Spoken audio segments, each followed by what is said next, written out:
En los campos de la hacienda San Miguel de los Naranjos, bajo el sol implacable de Veracruz, un hombre se movía como una sombra. Cada noche, una voz lo llamaba desde la casa grande, y cada noche, regresaba al amanecer con los ojos cargados de un secreto que nadie se atrevía a nombrar. Las cortinas de las ventanas superiores se movían con una brisa imperceptible, como si lo observaran. Esta es la historia de una hacienda donde la servidumbre no era solo económica, sino que se extendía al alma. Donde el lujo y el aburrimiento engendraron una crueldad que traspasó los límites de lo humano. Una historia de dos mujeres y un hombre atrapado en un laberinto de espejos y deseos prohibidos. Antes de que la oscuridad nos envuelva por completo, cuéntanos, ¿desde qué rincón del mundo nos escuchas hoy? Déjanos tu comentario. Acompáñanos a desenterrar los horrores que reposan bajo la tierra de San Miguel. La imponente silueta de la hacienda San Miguel de los Naranjos se alzaba contra el horizonte de Veracruz, un coloso de muros encalados y tejas rojizas que dominaba un vasto territorio. Corría el año de 1847, y la propiedad, una joya arquitectónica de la época, era un testimonio palpable de la prosperidad de la familia Velázquez. Sus campos, alfombrados de cafetales y cañaverales, se extendían por kilómetros bajo el sol implacable, prometiendo cosechas abundantes y, con ellas, una fortuna que, según los rumores que susurraban los vientos cálidos del Golfo, parecía inagotable. Sin embargo, aquel esplendor había sido cimentado sobre el trabajo extenuante y la servidumbre de decenas de almas, una realidad que persistía a pesar de que el México independiente había proclamado la abolición oficial de la esclavitud hacía ya varias décadas. Don Arturo Velázquez, el patriarca, un hombre de 50 años de semblante grave, había enviudado hacía un lustro. Desde entonces, su presencia en la hacienda se había vuelto más esporádica. Sus métodos para mantener la mano de obra no diferían mucho de las prácticas antiguas. Contratos de servidumbre que, mediante deudas perpetuas y condiciones leoninas, encadenaban a los trabajadores a la tierra. Para la gente de San Miguel, la libertad era una palabra vacía, un eco lejano que moría antes de alcanzar los muros de la casa grande. En el corazón de aquella opulencia, en las estancias fastuosas de la mansión principal, crecían Isabela y Magdalena, sus hijas gemelas. Ambas contaban con 19 años. Y sus vidas se desenvolvían en una burbuja de lujo asfixiante y un tedio que se pegaba a la piel como la humedad veracruzana. Ajenas al sudor y la sangre que nutrían su existencia privilegiada, las hermanas compartían una apariencia idéntica, cabellos negros como el azabache, densos y brillantes, que caían en cascada sobre sus espaldas, y ojos de un verde profundo, herencia innegable de su madre de origen español. Sin embargo, más allá del espejo físico, sus temperamentos eran tan dispares como la luz y la sombra. Isabela, la primogénita por apenas unos minutos, exhibía una frialdad aristocrática que se manifestaba en sus movimientos medidos y en una mirada serena, casi inescrutable, que rara vez traicionaba emoción alguna. Su porte era el de una reina en miniatura, cada gesto calculado, cada palabra pronunciada con una calma distante. Magdalena, en contraste, poseía una naturaleza apasionada, un fuego interior que se revelaba en la vivacidad de sus ojos, en la rapidez de sus gestos y en una risa que, de vez en cuando, irrumpía en el decoro impuesto por la casa. Parecía contener una energía casi salvaje, una impaciencia latente que pugnaba por liberarse. Don Arturo, absorto en sus negocios capitalinos y en sus afectos en Jalapa, dejaba a las gemelas con una libertad que bordeaba la negligencia. El gobierno de la hacienda recaía, de facto, en los capataces y en la sombra de un patriarca ausente. En este vacío de autoridad, en esta vastedad de tiempo y recursos sin supervisión, las hermanas Velázquez hallaron un entretenimiento que, con el tiempo, se revelaría tan peligroso como un pozo sin fondo. Lejos de los muros encalados de la casa grande, en los vastos campos donde el sol cocía la tierra, trabajaba Diego. Un hombre de 22 años, de sangre indígena mixteca, cuyo rostro de rasgos marcados y pómulos prominentes hablaba de una estirpe antigua. Sus hombros, anchos y musculosos, eran el resultado de años de trabajo forzado bajo el sol. Había sido traído a San Miguel de los Naranjos contra su voluntad, arrancado de su tierra natal después de que su familia se viera enredada en una deuda artificialmente inflada por los agentes de don Arturo, una táctica común para asegurar mano de obra legalmente atada a la tierra. Diego era, en esencia, una propiedad más en el inventario de los Velázquez, su vida reducida a la de un engranaje en la máquina de la hacienda. Su mirada, casi siempre gacha, ocultaba una quietud profunda, una resignación que los demás trabajadores, igualmente atrapados, reconocían y respetaban con un silencio cómplice. Fue durante una de las infrecuentes inspecciones de las gemelas a los campos, una formalidad que rompía la monotonía de sus días, cuando los ojos de Isabela se posaron en Diego. Él, ajeno a la mirada que lo escrutaba, manejaba el machete con una destreza precisa, cortando la caña con movimientos rítmicos y poderosos. El sudor le perlaba la frente y el pecho, haciendo brillar su piel oscura bajo el sol vespertino. Isabela, desde la sombra de su sombrilla y el tenue velo de su sobrero, observó la fuerza de su cuerpo, la concentración en sus facciones. Lo que comenzó como un fugaz capricho, una distracción inusual en su existencia predecible, germinó en su mente. Día tras día, aquella chispa de interés se avivó, transformándose en una obsesión silenciosa y creciente. La imagen de Diego, erguido bajo el sol, comenzó a poblar sus pensamientos, tejiendo una red invisible que lo arrastraría hacia ella. Las semanas que siguieron vieron un cambio sutil en las rutinas de Isabela. Sus paseos por los jardines, siempre bajo la atenta vigilancia de una dueña, se extendían a veces hasta los linderos de los campos. Desde los balcones de su habitación, se observaba su figura en el umbral, su mirada fija en la distancia, en la dirección donde los jornaleros trabajaban. Los criados, siempre atentos a las dinámicas de la casa grande, notaban un nuevo aire de expectativa en la señorita, una quietud más tensa en su presencia.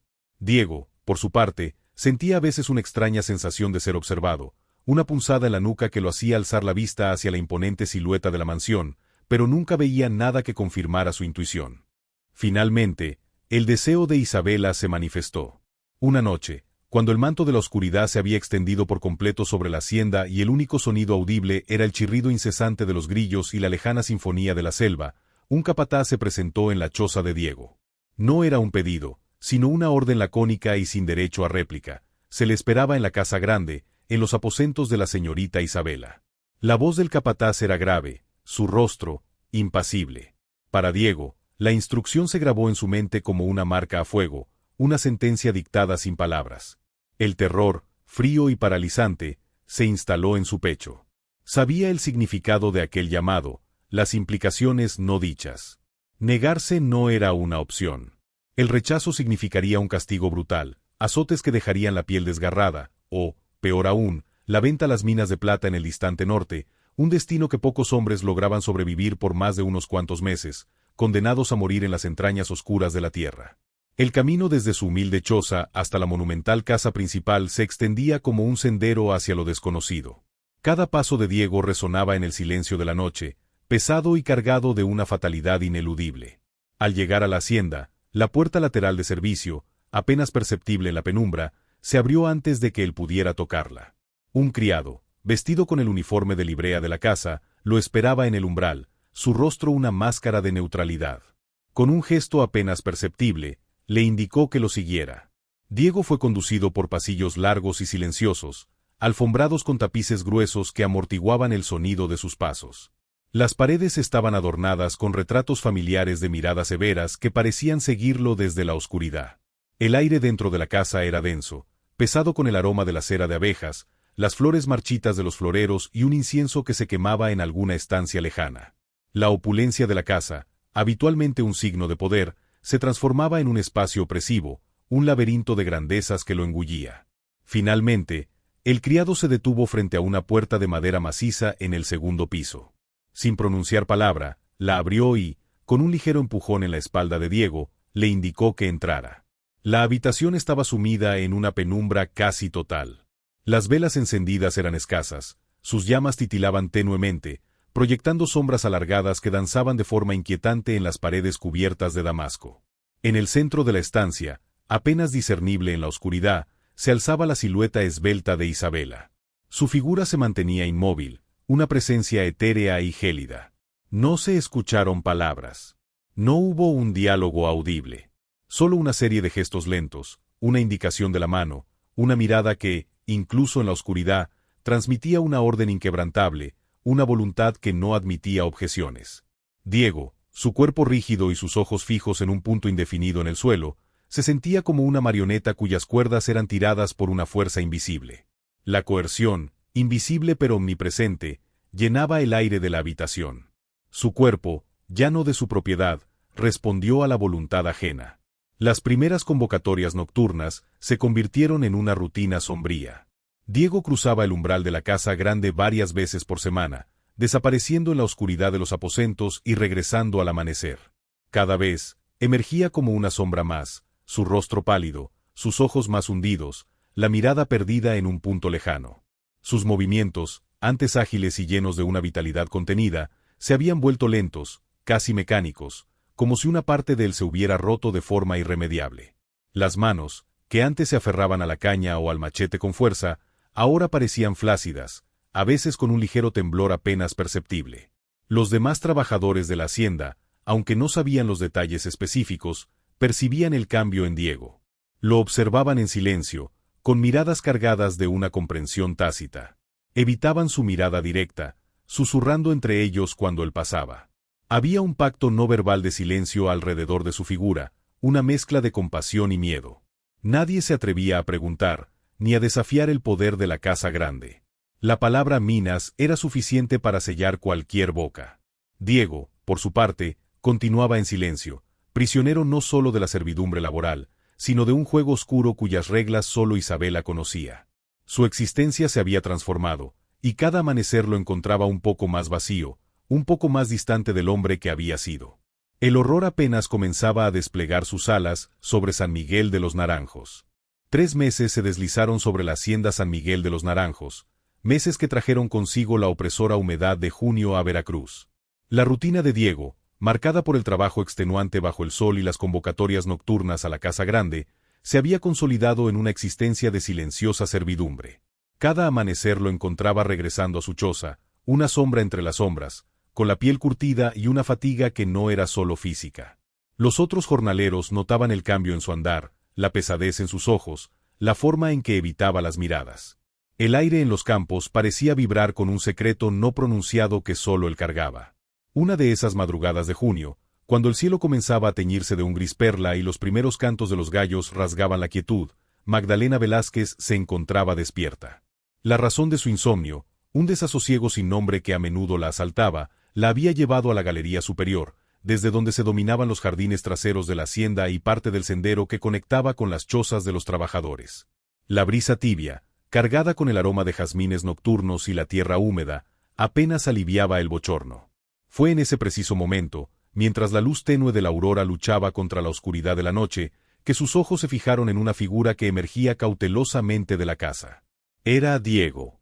Se movía con la furtividad de un animal salvaje, sus pasos apenas audibles sobre el empedrado.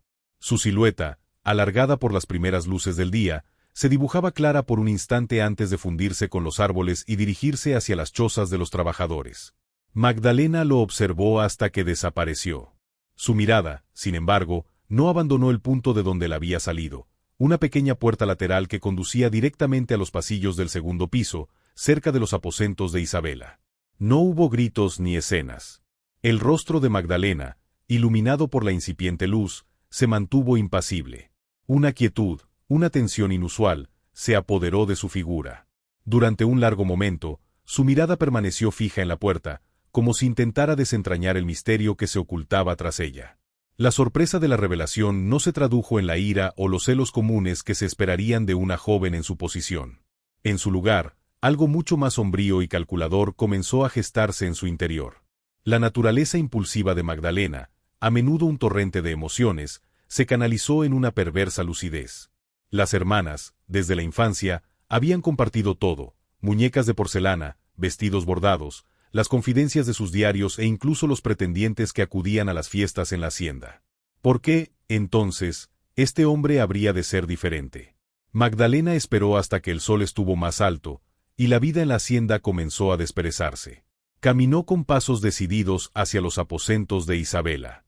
El encuentro ocurrió en el salón de costura, un espacio inundado de luz matutina que contrastaba con la oscuridad de la noche anterior. Isabela se encontraba leyendo, su postura impecable, su expresión distante. La entrada de Magdalena no fue anunciada por los criados. El aire de la habitación cambió con su presencia. Magdalena no pronunció una sola palabra de reproche o indignación. Su postura era recta, sus ojos verdes fijos en los de su hermana. La atmósfera se cargó con una tensión perceptible, un silencio preñado de significados no verbales. Isabela, al sentir la intensidad de la mirada de su gemela, dejó caer su libro sobre el regazo con un suave tud. El silencio se prolongó. Magdalena, con una calma que desmentía la audacia de su intención, hizo un gesto con la cabeza hacia la ventana, como si señalara los campos, y luego hacia la puerta que conectaba los aposentos de Isabela con el resto de la casa. Un movimiento sutil, pero cargado de un mensaje inequívoco. Los labios de Isabela se curvaron apenas, una chispa de reconocimiento en sus ojos. No hubo necesidad de explicaciones. Ambas hermanas, conectadas por años de complicidad y una intuición casi telepática, comprendieron el mensaje de la otra. Magdalena, con otro gesto, extendió una mano, indicando un compartir. Su rostro reflejaba una propuesta que trascendía los límites de la moralidad, un pacto que solo ellas podrían concebir. Isabela observó a su hermana. Una mezcla de sorpresa, quizás incluso de admiración por la audacia de Magdalena, cruzó fugazmente por sus ojos fríos. La idea, macabra en su esencia, no parecía repelerla, sino más bien intrigarla. Había en la propuesta una perversidad calculada que resonaba con su propia naturaleza. Después de un momento que pareció eterno, Isabela asintió lentamente. Su respuesta fue un movimiento casi imperceptible de su cabeza, una aceptación tácita. Sin embargo, su mirada, más intensa ahora, pareció exigir una condición. Magdalena, con una comprensión inmediata, inclinó la cabeza, indicando que escuchaba. Isabela, sin articular palabra alguna, hizo un gesto con la mano, llevándola a sus ojos y luego a la oscuridad.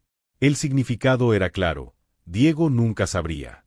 Operarían bajo el velo de la noche, sin una sola vela encendida que pudiera delatar la verdad. En la oscuridad total, la identidad de su amante se mantendría oculta, susurrada en la penumbra, una ilusión mantenida por la complicidad de las gemelas. Magdalena asintió de nuevo, una sonrisa apenas esbozada en sus labios, una promesa de silencio sellada entre ellas. Fue en aquel verano sofocante cuando el verdadero calvario de Diego comenzó. Las convocatorias a la casa grande se intensificaron, llegando a ser 3, a veces incluso 4, noches por semana. La rutina se había vuelto aún más agotadora, pero ahora, el cansancio físico se combinaba con una creciente confusión y una angustia palpable que comenzaba a carcomer su espíritu. Cada noche, era conducido a los aposentos, donde la oscuridad era absoluta, densa como un paño de terciopelo. No se encendía una sola vela. Las manos lo tocaban, las voces susurraban órdenes, siempre en un tono bajo, casi inaudible, pero algo estaba irremediablemente mal. Las diferencias, sutiles al principio, comenzaron a acumularse, pequeñas anomalías que su mente, privada de la vista, intentaba descifrar a través de sus otros sentidos. El perfume era lo primero. Unas noches, el aroma que lo envolvía era de jazmín, dulzón y pesado, evocando los arbustos del jardín bajo la luna. Otras noches, percibía una fragancia distinta, más fresca, con notas cítricas y un matiz de azahar, como las flores de naranjo de la hacienda. Luego, estaba el ritmo de la respiración. Una de ellas respiraba de forma más contenida, casi superficial, con pausas regulares. La otra, en cambio, tenía una respiración más profunda, más rápida, a veces con un ligero jadeo que revelaba una pasión más desbordada. Las manos que lo tocaban también parecían variar. A veces, las yemas de los dedos eran más suaves, casi etéreas, sus caricias delicadas y algo distantes. Otras noches, el tacto era más firme, más impetuoso, con una urgencia que rayaba en la exigencia. Y luego, una noche, sintió una pequeña protuberancia en el hombro derecho de la mujer, una marca de nacimiento. Un día, esa marca estaba ahí. La siguiente vez que la mano de la mujer recorrió su piel en la oscuridad, la marca no estaba. La inconsistencia era tan minúscula como perturbadora. Diego intentaba memorizar cada detalle, cada sensación, pero la oscuridad lo devoraba todo, dejando solo fragmentos desconectados. Las voces susurrantes, que apenas proferían palabras, también tenían ligeras variaciones. Un tono era más grave, con una inflexión casi imperceptiblemente más fría. El otro, aunque igualmente bajo, poseía una cualidad más melodiosa, una cadencia que, a pesar de las órdenes, parecía contener un eco de algo más. Estas discrepancias, inicialmente meras intuiciones, se solidificaron en una certeza escalofriante: no siempre estaba con la misma mujer. El pánico silencioso comenzó a crecer en Diego. La verdad macabra que se insinuaba en la oscuridad era demasiado aterradora para confirmarla. Hablar, preguntar, incluso un gesto de duda, significaría firmar su propia sentencia de muerte. Permaneció en silencio, su mente un torbellino de sospechas y miedo. Cada vez que salía de la casa grande al amanecer, sentía el peso de la casa sobre sus hombros, como si la estructura misma de la hacienda fuera un depredador silencioso que lo acechaba. Su paranoia se manifestaba en cambios visibles para aquellos que se atrevían a observarlo. Sus ojos se movían constantemente, escudriñando su entorno, como si buscara una amenaza invisible. Se sobresaltaba con facilidad ante cualquier ruido inesperado, y su postura se volvió encorvada, como si intentara minimizar su presencia.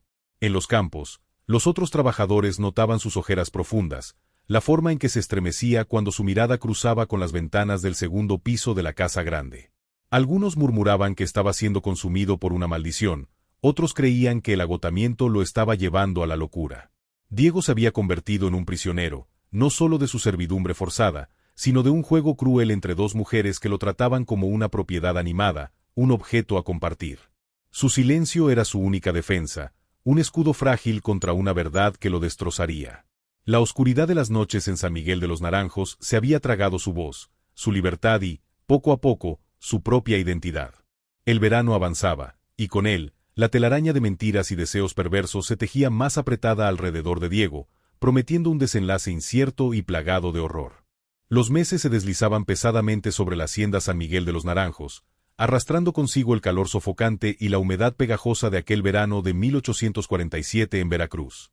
La existencia de Diego, el joven mixteco de 22 años, se había transformado en un ciclo implacable de labor extenuante bajo el sol inclemente, cortando la caña con un machete que parecía prolongación de su brazo, y noches salpicadas por las misteriosas e ineludibles convocatorias a la casa grande.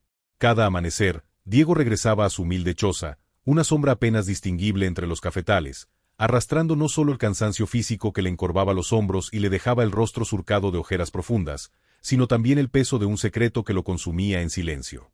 Los otros jornaleros, en sus miradas esquivas y susurros cautelosos, notaban la fatiga profunda que se alojaba en sus ojos y la lentitud con la que ahora se movía, como si sus miembros cargaran con un peso invisible, una cadena que solo él podía sentir.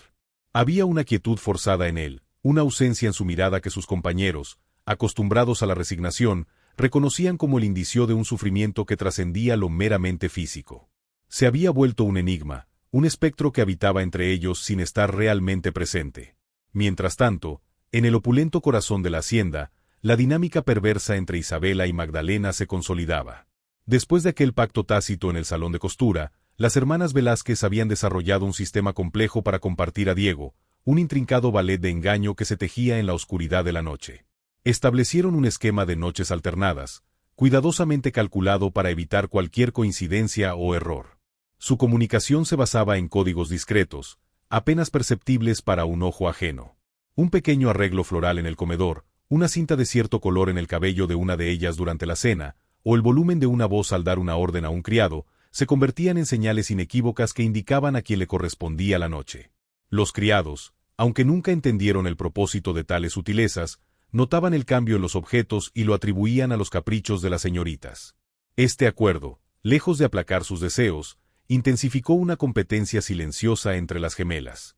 Cada una, a su manera, buscaba arrancar de Diego algo que la otra no pudiera conseguir, una palabra de afecto genuino, un suspiro que fuera más allá de la sumisión forzada, un momento de conexión que trascendiera la mera coerción física.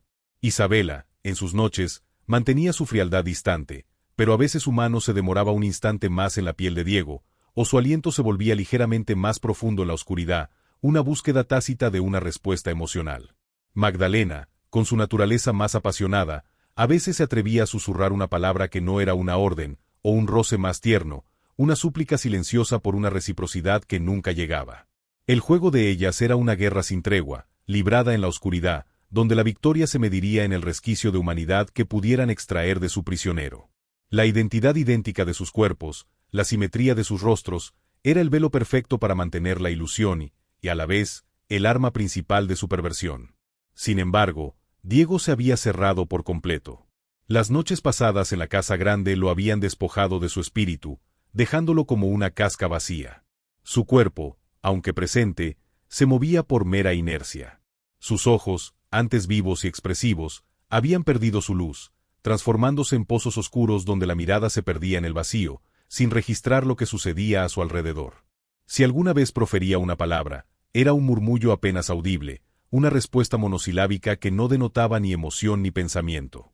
Los esfuerzos sutiles de las gemelas por arrancar de él alguna señal de afecto o reconocimiento caían en saco roto.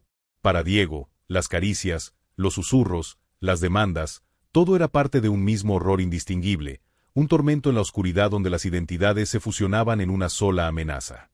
Su mente, fragmentada por la paranoia y el terror, se había retirado a un lugar inaccesible, un refugio interior donde las sensaciones se volvían difusas y el yo se desdibujaba.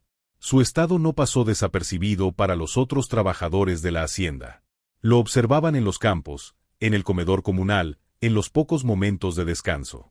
Sus ojeras profundas eran ya una constante. Su delgadez se acentuaba con cada semana que pasaba, sus pómulos marcados y sus costillas visibles bajo la piel curtida. Se sobresaltaba con facilidad, cualquier ruido inesperado lo hacía encogerse, y su mirada evitaba a toda costa la imponente fachada de la casa grande, especialmente las ventanas del segundo piso, que ahora parecían ojos ciegos que lo observaban desde las alturas. Los murmullos entre los jornaleros se hicieron más frecuentes y más sombríos. Hablaban de la maldición de la casa grande, de cómo los espíritus se lo estaban llevando poco a poco. Algunos creían que alguna entidad maligna se había apoderado de él.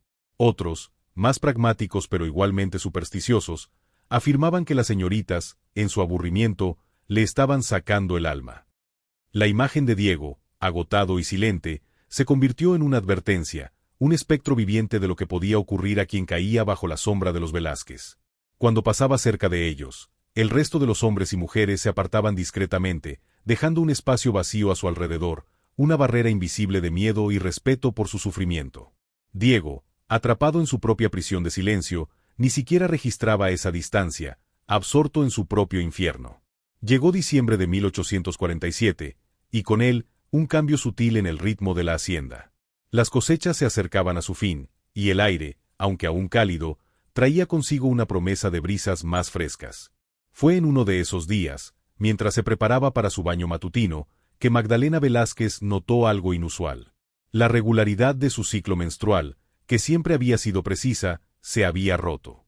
La ausencia, ya de varias semanas, no podía ser ignorada. El pánico la invadió primero.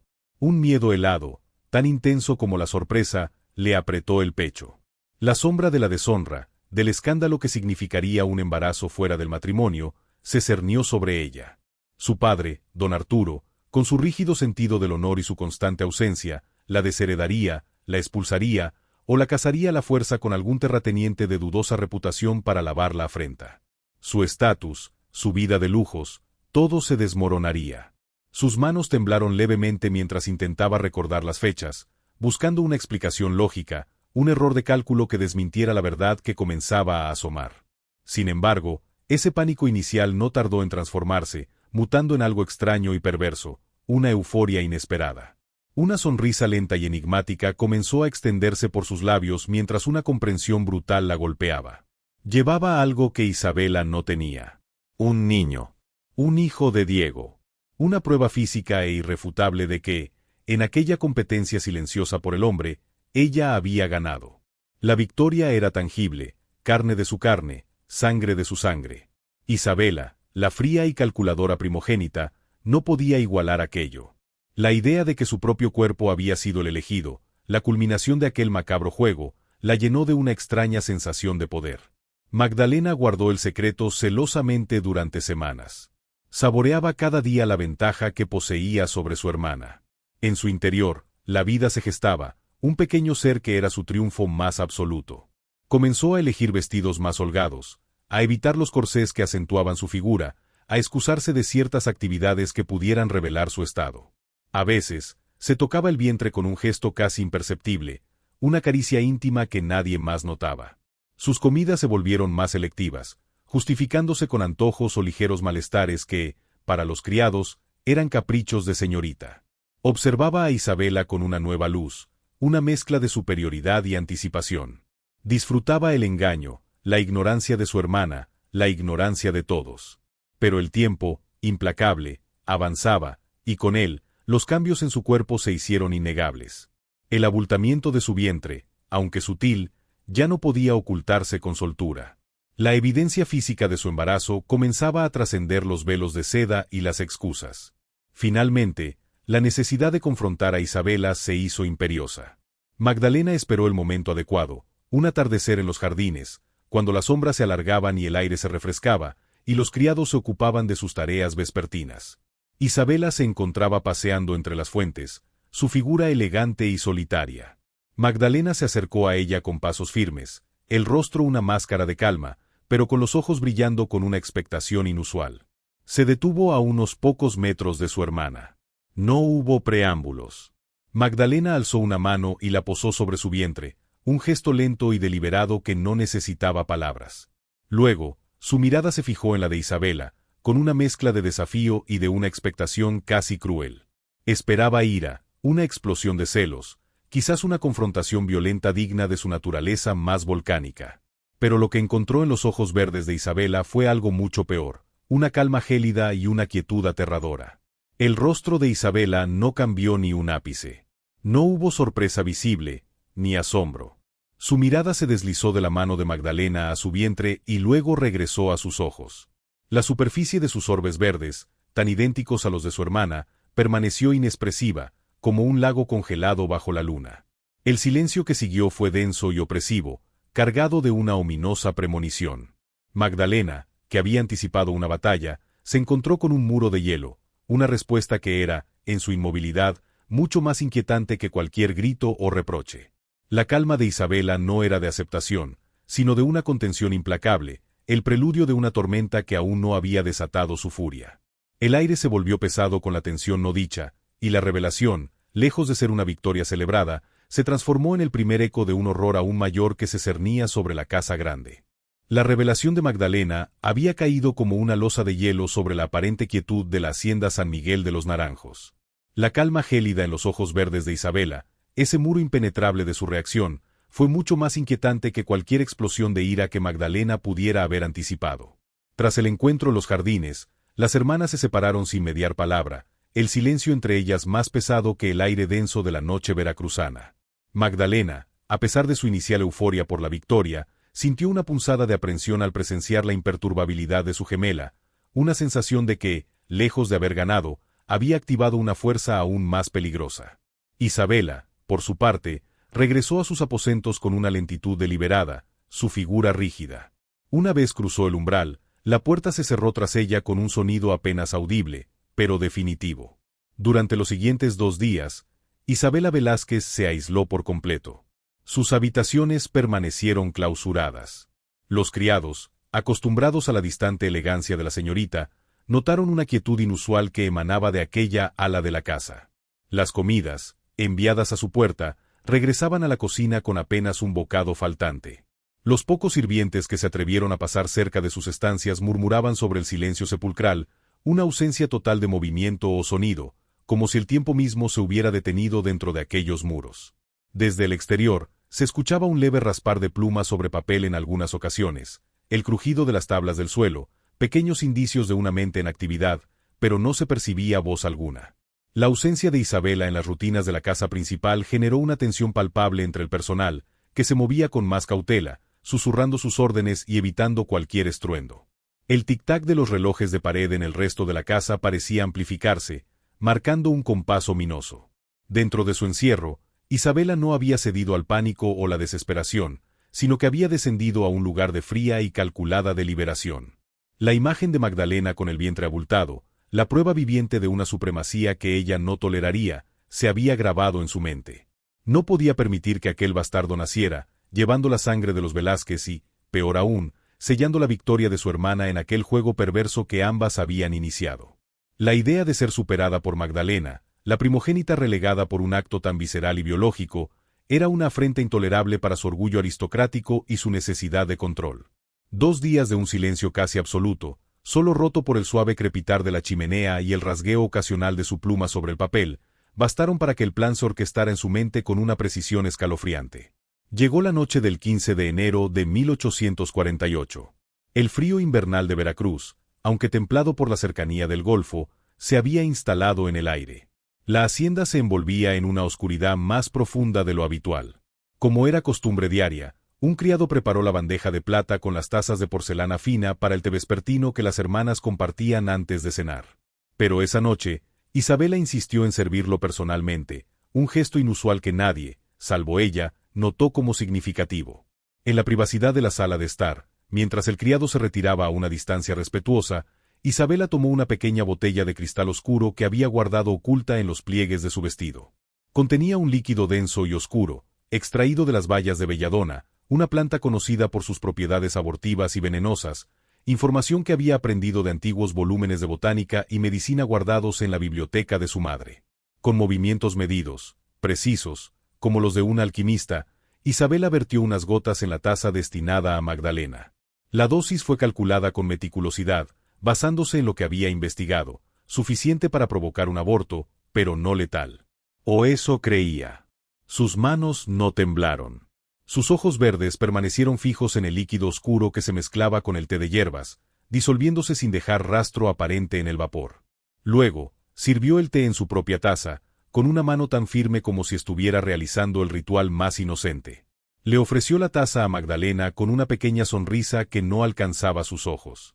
Durante la cena, que se celebró en un silencio más tenso de lo habitual, Magdalena comenzó a sentir los primeros malestares. Una punzada leve en el bajo vientre se convirtió rápidamente en cólicos intensos que la hicieron encogerse imperceptiblemente en su silla. Su rostro, pálido, se cubrió con una capa de sudor frío. Intentó disimular, llevó la mano a su abdomen, con un gesto de incomodidad que Isabela observó con una calma imperturbable desde el otro lado de la mesa. Los criados, que servían los platos, notaron la palidez de la señorita Magdalena y sus escasos bocados, pero la habitual compostura de Isabela les impidió preguntar. La señora Isabela, con una voz que sonaba tan normal como siempre, se dirigió a ellos indirectamente, mencionando que la señorita Magdalena experimentaba los rigores propios de su estado, una excusa que se disolvió en el aire sin generar más preguntas. Sin embargo, los síntomas de Magdalena se agravaron con una rapidez alarmante. Tras la cena, ya en sus aposentos, los cólicos se transformaron en un dolor insoportable, una agonía que le arrancó gemidos ahogados. La hemorragia comenzó, manchando los finos lienzos de su cama. Isabela, que había acudido a la habitación de su hermana bajo el pretexto de verificar su bienestar, mantuvo su compostura en un principio. Sus instrucciones a los criados, que entraban y salían con cuencos de agua y paños limpios, eran firmes, casi frías, insistiendo en que era normal para su estado. Pero cuando Magdalena empezó a convulsionar, su cuerpo se retorciendo violentamente sobre los colchones, y una espuma blanquecina apareció en las comisuras de sus labios, la fría determinación de Isabela se desmoronó. Sus ojos se abrieron en un pánico que no pudo ocultar. Las convulsiones, la rapidez con la que el mal se había apoderado de Magdalena, no eran parte del plan. Se dio cuenta con un escalofrío que había errado la medida. La belladona, que debía ser un mero abortivo, se había convertido en un veneno mortal. Su voz, que hasta entonces había mantenido un tono uniforme, se quebró en una orden desesperada para llamar al doctor Ramírez, el médico de la villa. El criado más veloz fue enviado a caballo, bajo la oscuridad de la noche fría, para traerlo con la máxima urgencia. El doctor Ramírez, un hombre de unos 50 años con una barba cana y ojos perspicaces, llegó a la hacienda varias horas después, su caballo jadeante y cubierto de espuma. La cabalgata por los caminos rurales, bajo la luna menguante, había sido extenuante. Al entrar en la habitación de Magdalena, el aire estaba denso con el olor a sangre y el aroma de las hierbas que los criados habían intentado usar. Observó a la joven, su cuerpo tendido, los ojos fijos en el techo con una expresión vacía, su piel de un tono séreo. Los finos sábanas de lino estaban empapadas en sangre. El doctor examinó los labios de Magdalena, buscando señales, y el temblor que recorrió su cuerpo al tocarle la piel ya fría le confirmó lo que sospechaba. Era tarde. Demasiado tarde. Magdalena Velázquez murió poco antes del amanecer, llevándose consigo a la criatura de 3 meses que nunca llegaría a respirar. El silencio que siguió a su último suspiro fue más pesado que cualquier ruido. En los días posteriores, la hacienda se envolvió en un velo de luto. Isabela, en el funeral, lloró lágrimas que a los ojos de los demás parecían genuinas. Su rostro, antes tan distante, se mostró compungido, sus hombros sacudidos por sollozos silenciosos que conmovieron a los pocos asistentes. Sus manos, sin embargo, se apretaban una contra la otra, y en la profundidad de sus ojos verdes, a veces, se vislumbraba una lucha interna, una tensión entre la culpa por el acto cometido y un inconfesable, aunque sutil, alivio por la eliminación de la competencia. Don Arturo Velázquez regresó de Jalapa con la noticia, su figura imponente encorvada por el dolor. Ver la tumba recién abierta, justo al lado de la de su esposa, para su hija Magdalena, lo dejó desolado. Sus pasos eran pesados, su mirada perdida. El hombre que había sido un pilar de autoridad y poder, ahora parecía un roble abatido por una tormenta inesperada. Se le vio caminar solo por los jardines, sus manos entrelazadas a la espalda, susurrando palabras que nadie podía escuchar. El doctor Ramírez, que había asistido al velatorio con el semblante grave, era un hombre observador y de profunda experiencia. Las convulsiones, la espuma en los labios, la rapidez con la que la muerte había sobrevenido a pesar de la juventud de la joven, todo apuntaba a un envenenamiento. Su conocimiento médico le gritaba la verdad, pero la realidad de Veracruz en 1848 era otra. Acusar a la hija sobreviviente de don Arturo Velázquez, uno de los hombres más poderosos y temidos de la región, sin pruebas concretas e irrefutables, sería un suicidio profesional y, quizás, incluso personal. El doctor sabía que, en la jerarquía de la hacienda, su palabra valía poco contra el poder de los Velázquez. Así, con una expresión tensa y un gesto casi imperceptible de su mano temblorosa, firmó el certificado de defunción. La causa oficial: complicaciones de la gravidez. Guardó sus sospechas en el más profundo de sus silencios, un peso invisible que llevaría consigo. Se despidió con una inclinación de cabeza y partió de la hacienda con la misma prisa con la que había llegado, sus ojos evadiendo los de Isabela. La noticia de la muerte de Magdalena y de la criatura nonata llegó a los campos como un murmullo de viento. Un capataz, con un tono neutro y distante, informó a los trabajadores del fallecimiento de la señorita.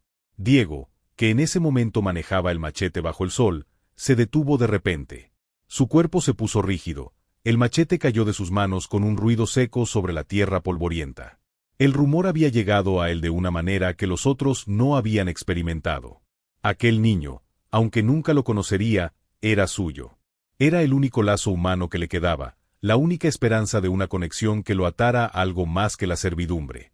Sus ojos, que se habían vuelto opacos con la angustia, ahora parecían más vacíos que nunca. Su rostro, antes un crisol de sufrimientos, se endureció en una expresión inescrutable. Los otros jornaleros observaron su reacción, un silencio reverente se extendió a su alrededor. Vieron cómo algo se rompía, profunda e irremediablemente, dentro de Diego.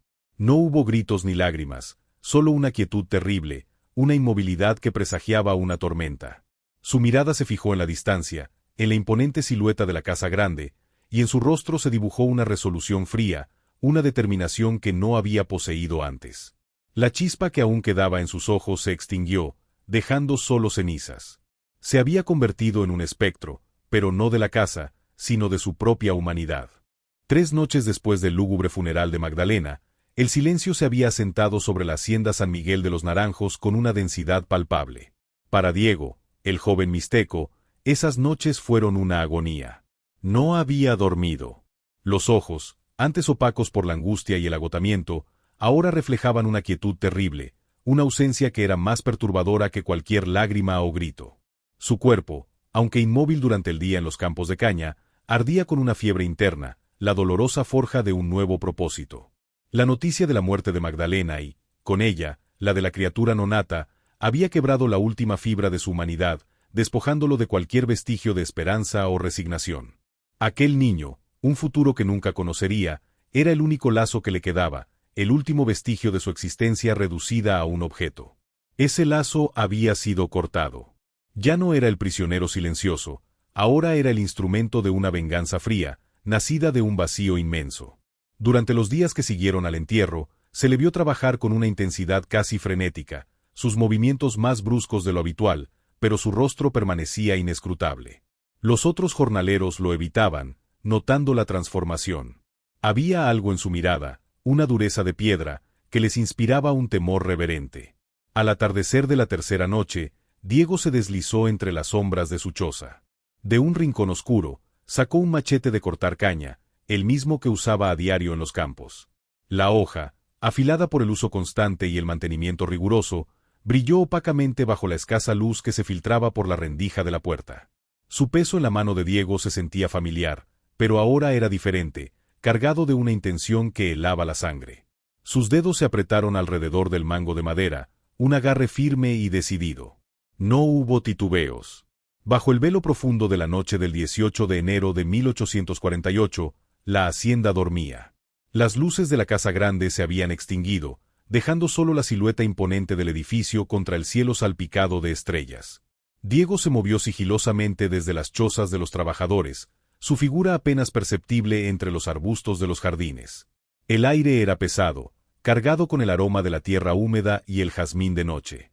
Un perro, atado en el patio trasero, ladró una sola vez, un sonido amortiguado que no despertó a nadie, y luego se calló, como si una sombra lo hubiera silenciado.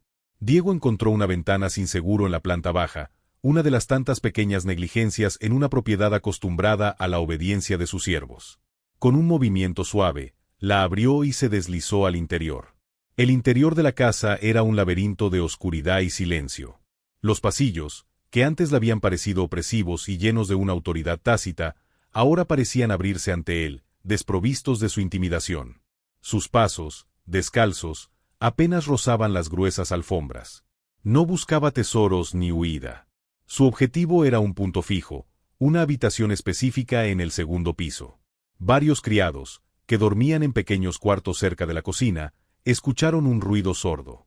Unos pocos se atrevieron a abrir sus puertas, apenas una rendija. Vieron la figura de Diego. No era el Diego que conocían, el hombre agotado y encorvado de los campos. Era una presencia distinta, erguida, con una determinación férrea. Sus ropas estaban sucias de tierra y sudor, en marcado contraste con la limpieza impoluta de la casa. En su mano, el machete relucía débilmente. Los criados, aterrados, se retiraron al interior de sus habitaciones, el corazón latiéndoles desbocado en el pecho. Nadie se atrevió a hacer un sonido, a lanzar una alarma. El miedo los paralizó, la imagen de aquellos ojos vacíos, desprovistos de toda humanidad, grabada en sus mentes. Un escalofrío recorrió sus espaldas, la sensación de estar presenciando algo inevitable y terrible. Diego subió las escaleras principales. Sus pasos eran lentos, deliberados, el eco de cada uno resonando en el silencio como un golpe de tambor. El machete, arrastrándose a veces contra los peldaños de madera, producía un sonido metálico y chirriante. No se detuvo. Subió los 18 escalones, su figura una silueta oscura ascendiendo hacia el destino. Al llegar al segundo piso, se dirigió directamente hacia los aposentos de Isabela. Isabela Velázquez, sumida en un sueño profundo inducido por el vino de la cena, despertó de forma abrupta. El sonido de la puerta de su habitación, abriéndose violentamente, el estruendo de la madera al astillarse y el crujido del marco, la sacó de su letargo. Un repentino resplandor, quizás de la luna que se asomaba por una nube o de un farol distante, iluminó la silueta que se recortaba en el umbral. Diego. Lo que sucedió en aquella habitación durante los siguientes minutos permaneció como un secreto sellado entre Diego y la joven Velázquez. No hubo gritos, o si los hubo, fueron ahogados, cortados abruptamente por un silencio pesado que se extendió por el pasillo. Los criados, en sus cuartos, se aferraban a sus rosarios, sus oídos agudizados por el terror, esperando el siguiente sonido, pero solo se encontraron con el silencio. La hacienda contuvo el aliento. Los ruidos, sin embargo, habían llegado a los oídos de don Arturo, que dormía en un ala separada de la casa. Despertó sobresaltado por el crujido de la madera y un instintivo sentido de alarma. Rápidamente, salió de su habitación y, al escuchar los lamentos ahogados de los criados y los murmullos de Diego, «Está en la casa», comprendió la magnitud de la situación. Con la ayuda de 2 capataces, armados con bastones y una vieja escopeta, se dirigieron al segundo piso. Al llegar a la puerta de Isabela, encontraron el marco astillado, la puerta entreabierta. Un olor metálico, inconfundible, flotaba en el aire. La escasa luz de los candiles que portaban revelaba la penumbra en el interior. Don Arturo, con un grito de ira y desesperación, ordenó a los capataces que forzaran la entrada. La puerta cedió con un estruendo final. La escena que se reveló a sus ojos fue grabada para siempre en la memoria de los presentes. Isabela yacía sobre la cama, los finos lienzos de seda empapados en sangre. Su cuello, cortado de oreja a oreja, revelaba una herida profunda y fatal. Sus ojos verdes, idénticos a los de Magdalena, estaban abiertos, fijos en el techo en una expresión de terror petrificado, aún reflejando el último instante de su vida. El horror se apoderó de don Arturo, un grito desgarrado escapó de su garganta. Diego estaba sentado en el suelo, a los pies de la cama, inmóvil. Su ropa, ya sucia de tierra, ahora estaba empapada en sangre, un manto oscuro que lo cubría desde los hombros hasta las rodillas. El machete, con la hoja manchada, yacía a su lado, apoyado en la pared. Sus ojos, vacíos, no registraban la presencia de don Arturo ni de los capataces. Murmuraba palabras, una letanía incomprensible en su lengua natal mixteca, una corriente de sonidos guturales que nadie presente lograba entender. No opuso resistencia cuando los capataces se abalanzaron sobre él, sujetándolo con fuerza y arrastrándolo escaleras abajo. Su cuerpo se movía como un muñeco inerte, sin ofrecer lucha, sin emitir un sonido inteligible. No hubo juicio formal. La justicia, en la hacienda San Miguel de los Naranjos, era la voluntad del patrón. Don Arturo, consumido por un dolor brutal y una furia ciega por la pérdida de ambas hijas, una por una enfermedad sospechosa y la otra por un acto de violencia tan brutal, emitió su sentencia de inmediato. Ordenó que Diego fuera atado en los patios traseros de la hacienda durante toda la noche, bajo la vigilancia constante de los capataces, para que no hubiera escape posible. A la mañana siguiente, cuando el sol comenzaba a calentar el aire de la hacienda, todos los trabajadores fueron obligados a reunirse en un claro cerca de los corrales. Un grupo de capataces había preparado una improvisada horca bajo las robustas ramas de un viejo árbol de jaca. Diego fue arrastrado hasta allí, su cuerpo apenas consciente, su mirada perdida. Los trabajadores, hombres y mujeres de la hacienda, observaron en un silencio sepulcral, sus rostros marcados por el miedo y la impotencia. Los niños, asustados, se aferraban a las faldas de sus madres. Diego no luchó contra la cuerda que le ataron al cuello. Su cuerpo, una cáscara vacía, se mantuvo pasivo. Dicen los rumores que sus últimos momentos, sus últimos segundos de vida, sus ojos se alzaron hacia las ventanas del segundo piso de la casa grande. No se detuvieron en la de Isabela, ni en la de Magdalena. Parecieron abarcar el edificio entero, un último vistazo a la prisión que había sido su vida y su muerte. Una tenue brisa, que nadie más parecía sentir en aquel aire estático, agitó ligeramente las cortinas de las ventanas superiores de la hacienda, un movimiento casi imperceptible, como un suspiro final. Luego, con un tirón brutal, el cuerpo de Diego se balanceó, y la vida se desvaneció de sus ojos. Las consecuencias de aquella tragedia se extendieron como una mancha indeleble sobre la hacienda San Miguel de los Naranjos. Don Arturo Velázquez, que había sido el pilar de la fortuna familiar, quedó deshecho. Incapaz de soportar el peso de los fantasmas que ahora parecían habitar cada corredor de la casa grande, cada rincón de los jardines, y el recuerdo constante de sus hijas, abandonó la hacienda apenas 3 meses después de los eventos. Se retiró a la capital, un hombre roto y ausente, dejando atrás el imperio que había construido. La hacienda, antaño un símbolo de riqueza y poder, fue vendida por una fracción irrisoria de su valor. Los nuevos propietarios, una familia de prósperos comerciantes de Puebla, se trasladaron con la esperanza de restaurar su antiguo esplendor. Pero su estancia fue breve. Pronto comenzaron a circular relatos inquietantes. Los criados, y luego los propios dueños, reportaron escuchar voces femeninas idénticas susurrando las habitaciones superiores durante la noche, siempre en duplicado, siempre con un tono de conflicto latente, de disputa eterna. Algunos juraban haber visto 2 figuras de vestido blanco en los balcones al atardecer, paradas lado a lado, tan idénticas como espectrales, pero sin nunca tocarse, una imagen de eterna separación y cercanía. Los nuevos propietarios, incapaces de soportar la atmósfera opresiva y las manifestaciones inexplicables, abandonaron la propiedad en menos de un año, dejándola al abandono. Y en cuanto al árbol de jaca donde Diego fue enforcado, la naturaleza misma pareció sellar la maldición. A partir de aquel día, ninguna fruta volvió a crecer en sus ramas. Los galos, antes frondosos y llenos de vida, comenzaron a secarse lentamente, a marchitarse, hasta que la árbol entera murió. Permaneció de pie durante años, un esqueleto negro y retorcido contra el cielo de Veracruz, un macabro monumento al horror que había presenciado. Finalmente, en el año 1890, la hacienda San Miguel de los Naranjos, carcomida por el tiempo y el abandono, y marcada por la infamia, fue demolida. Sus imponentes muros cayeron, sus techos se desmoronaron y sus lujosos interiores se redujeron a escombros y polvo. Pero incluso la demolición no pudo borrar la mancha. El terreno donde una vez se alzó la casa grande permanece vacío hasta el día de hoy. Nadie se ha atrevido a construir sobre aquella tierra, manchada por la lujuria desenfrenada, la envidia fratricida y la sangre derramada.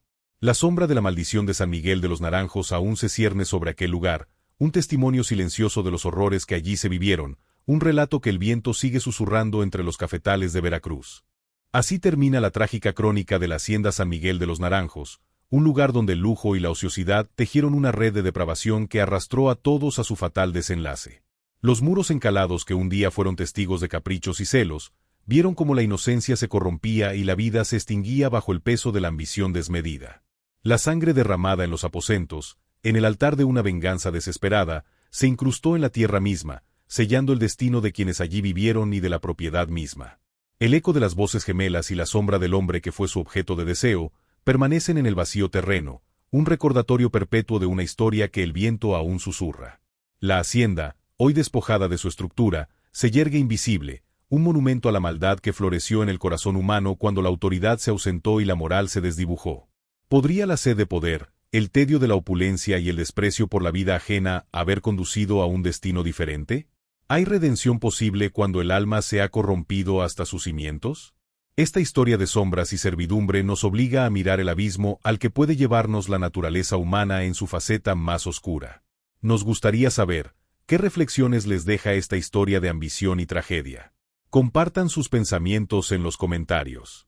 Y si desean seguir desvelando los misterios que habitan en las sombras, no olviden darle me gusta a este video y suscribirse a Sombras de la Servidumbre para no perderse ninguna de nuestras próximas entregas.